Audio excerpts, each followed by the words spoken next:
Hello everyone, welcome back to From the Deck, and today we have the first episode of the Middle 3 cast. Now this is going to substitute the State of the Game series because I haven't done a video of those in a while. But this is for the better, this is just an audio version of it because showing my face isn't good every single week. So instead we have these audio narrations followed with some duels that I want to show you that don't make it into full videos. So today we are going to talk about the Yu-Gi-Oh! Prospects for 2021, how the game is going to line up probably, based on the information we got from products. Now, first we need to analyze what is the state of the game actually. What are the best decks that people are playing right now? We have Dragon Link, of course, once again, it brings full power. The DMC Dragon is just another way to get into the booster lock, but apart from that you have basically everything, every other piece. We have Eldritch combined with Su is a very powerful strategy.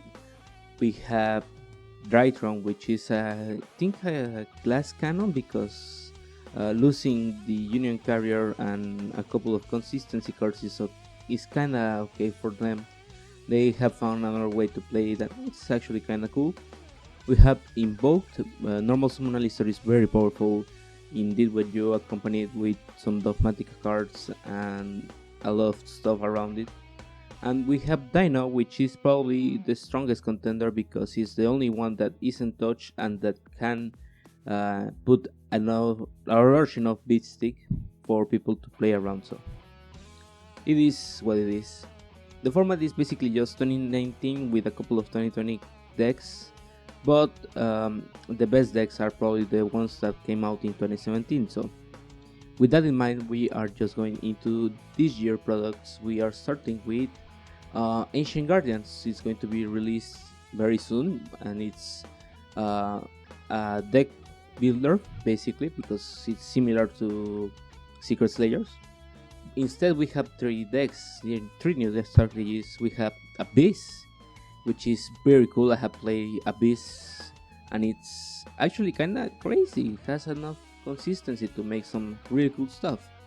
We have Doremicor, which is interesting because the odd even gimmick, if you want to call it like that, is very powerful because they can add basically anything they want. And we have Ursartix.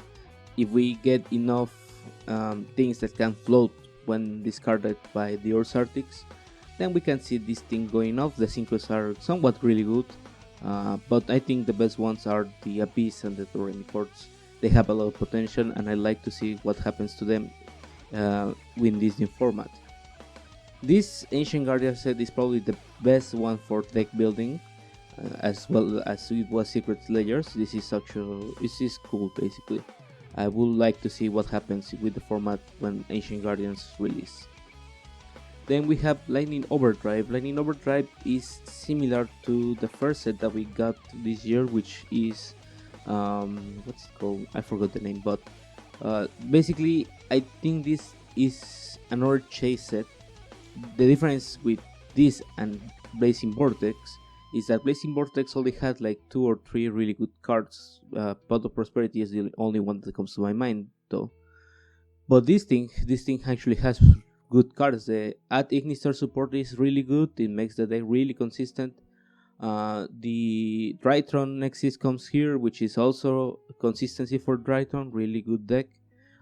It can do some nasty things. It has support from Spriggans, which that support actually makes Spriggans somewhat a really cool deck. Dankimus from Team Chaos Stream has a Burning Abyss Spriggans list, and I have seen what it does. It is actually cool. It has Trabrigade support, Dogmatica support, Plunder Patrol support, Paleozoic support, Scrap support with Scrap Raptor, which is actually kinda nuts in Orcust.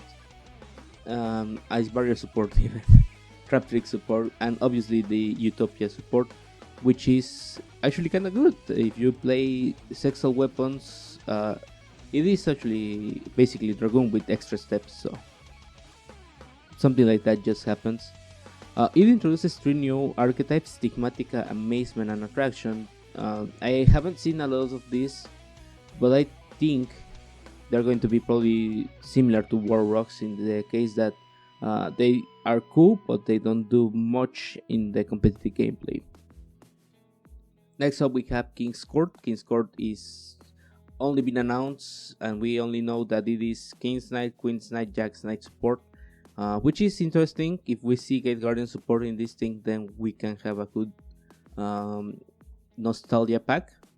And we have Dawn of Majesty, which is Dawn of Majesty is actually kind of interesting. We don't have a lot of information, but we do know that Alien support comes here, which is cool. Aliens with the new support is actually kind of crazy.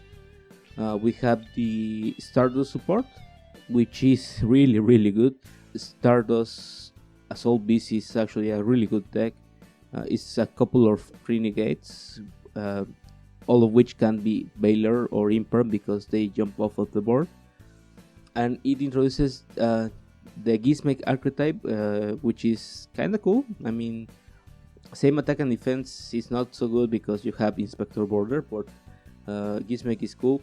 Magic is probably the one I'm expecting from this to be really good because Magic has a lot of really good cards, and the fact that it is basically dual monsters nostalgia because it combines ritual summoning with fusion summoning, it's rather cool.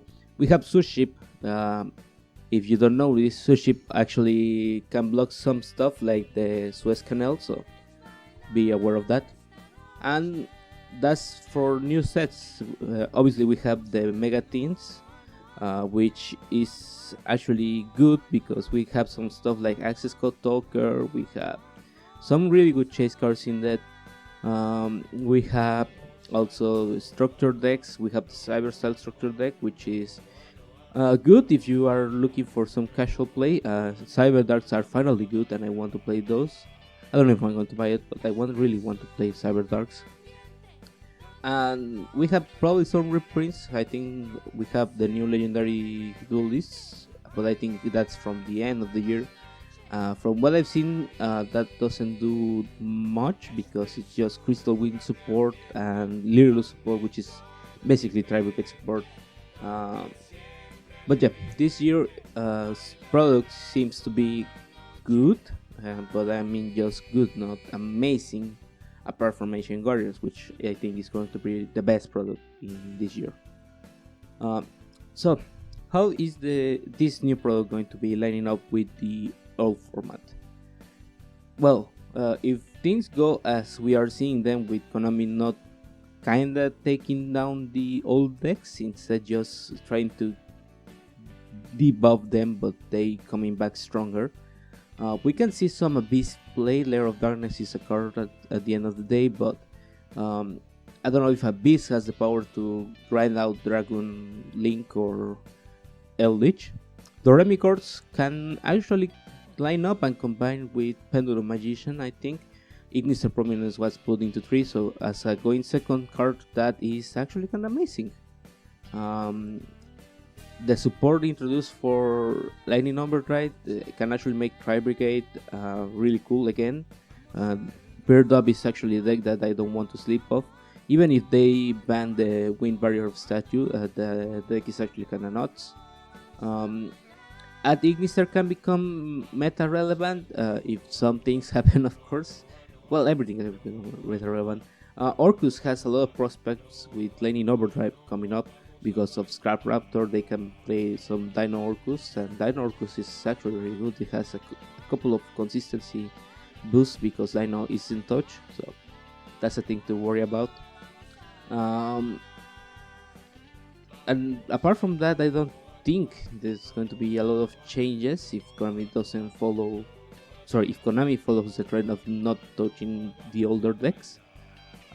If Konami does, however, touch the older decks, then I think the new cards, the new sets are going to be amazing, because the newest decks, the decks that are introduced in these new products, aside from Blazing Vortex, which was probably the worst set, they're actually really consistent and they're actually really good. So I am excited to see what happens with them. Obviously, Magiki is kinda supposed to be played with what's it called? With Invoked, I think. But Apart from that, I don't think much. Scrap Orcus, as I said, is probably the best one that will come out, as well as Abyss. I really want to see Abyss topping because those cards are really, really cool. And I also want to see what Doremicor can pull off. I think a lot of people want to see that. And if we get more information about King's Court, then we can probably see something there, even though it's a side set and it's just nostalgia part. It can be kind of crazy. Um, but anyway, that is just my opinion. If Konami doesn't do anything different from what they're doing with each band list, then the same meta that we have seen for the last 2 years is the one that is going to be relevant.